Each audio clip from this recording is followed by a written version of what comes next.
ইয়া রাহিমু অর্থ হে পরম দয়াময়। এই নাম কাগজে লিখে পানিতে ধুয়ে কোনো ফল গাছের গোড়ায় পানি দিলে সেই গাছে অধিক পরিমাণে ফল ধরবে। সুবহানাল্লাহ।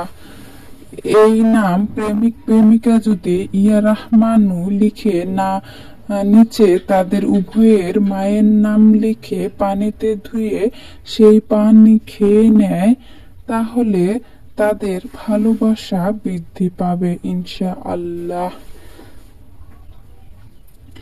এই নাম প্রত্যহ 100 বার করে জিকির করলে তার মন পরিষ্কার হবে। ইয়া মুসাউবিরু অর্থ আকৃতি দানকারী।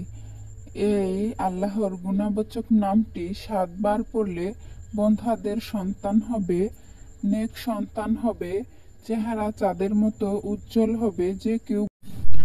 এছাড়াও যে সকল নারীদের গর্ভ নষ্ট হয়ে যায় তারা 6 দিন রোজা রেখে ইফতারের আগে 21 বার এই দোয়াটি পরে পানিতে ফু দিয়ে সেই পানি দিয়ে ইফতার করলে ইনশাআল্লাহ গর্ভ স্থায়ী হবে। যাদের গর্ভধারণ হয় না তারাও একই নিয়মে রোজা রাখবেন 7 দিন এবং প্রতিদিন ইফতারের আগে 21 বার আল্লাহর এই নামটি পরে পানিতে ফু দিয়ে সেই পানি দিয়ে ইফতার করবেন।